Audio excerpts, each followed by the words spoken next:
25 फरवरी पहला पाठ याकूब का पत्र अध्याय 5 पद संख्या 9 से 12 तक। भाइयों, एक दूसरे की शिकायत न करें जिससे आप पर दोष न लगाया जाए।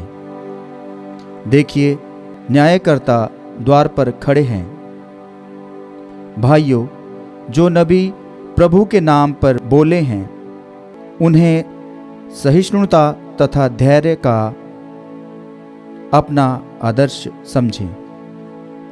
हम उन्हें धन्य समझते हैं जो दृढ़ बने रहें।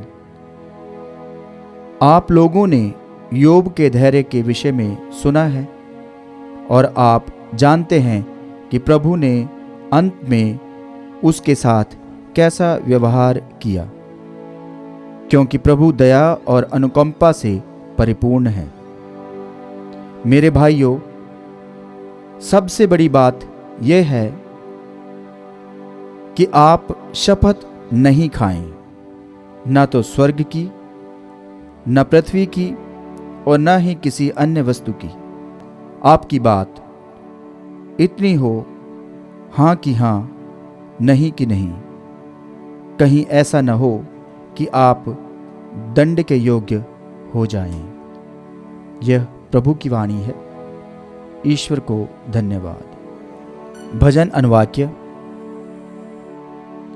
प्रभु दया और अनुकंपा से परिपूर्ण है। मेरी आत्मा प्रभु को धन्य कहो। मेरे अंतरतम उसके पवित्र नाम की स्तुति करो। मेरी आत्मा प्रभु को धन्य कहो और उसका एक भी वरदान कभी नहीं भुलाओ। अनुवाक्य। प्रभु दया और अनुकंपा से परिपूर्ण है। वह तेरे सभी अपराध क्षमा कर और तेरी सारी दुर्बलताएं दूर करता है। वह तुझे सर्वनाश से बचाता और दया और अनुकंपा से संभालता है। अनुवाक्य।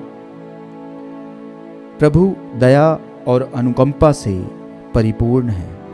प्रभु दया और अनुकंपा से परिपूर्ण है। वह सहनशील और अत्यंत प्रेममय है।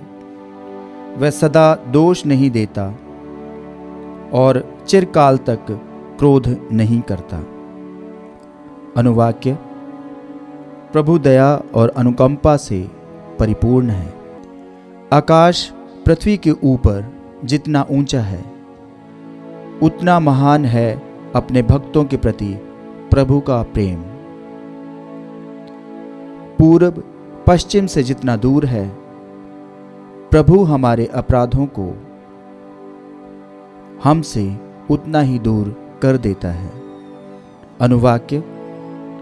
प्रभु दया और अनुकंपा से परिपूर्ण है।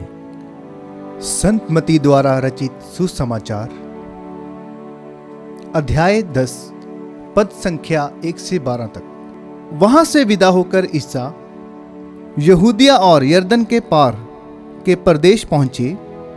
एक विशाल जनसमूह फिर उनके पास एकत्र हो गया और वह अपनी आदत के अनुसार लोगों को शिक्षा देते रहे।